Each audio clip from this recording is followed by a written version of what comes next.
So, some nasty things brewed up in the women's strawweight division between Vanessa Demopoulos and Jaqueline Amorim. I had to read those off, okay? Those are some really good names right over there.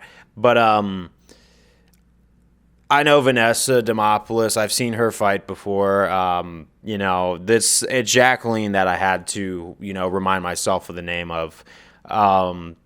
But she hasn't left a good taste in the fan's mouth with grabbing gloves to sink in an armbar or a submission. And look, even though, the positional area without that glove grab, Vanessa could have been on the wrong end of that. It doesn't matter. Once you do that, I think it's safe to at least let Vanessa and Jaqueline run it back because, you can't have that. Remember, I don't know too much about boxing, but I know that it has a notorious reputation for having things dirty go down. And the part of the UFC was that it was clean, it was real, it had integrity. And when I see things like that, and I mean, there's been worse things. A lot of people, like the DC towel grab a long time ago. I don't know if you guys remember that one.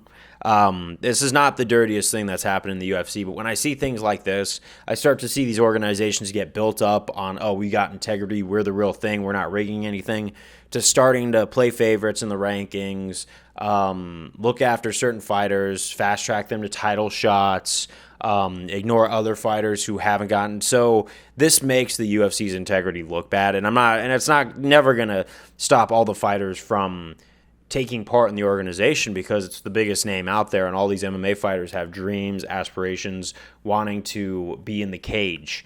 But man, you don't want it to go this bad. When the whole internet saw it, when it's the UFC commentators that aren't the ones calling it out, something's messed up. So, obviously, what it would be the solution is a lot of people are saying, overturn it to a no contest. We could do that, but I think honestly it's more important that you run that fight back, because not only let's help the UFC a little bit. The UFC wants marketable fights. This is marketable right here. This is going to generate interest, generate fan buzz. Anybody who's watching the first fight wants to watch the second fight now.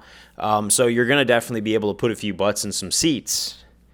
But also you owe it to Vanessa to let her have another crack at that. No matter how out of a position in that grappling exchange she was in with that armbar, it wasn't sank in all the way until the grab with the glove. Everyone saw that, so they have to run it back, and Vanessa's going to have an axe to grind with Jaqueline for sure.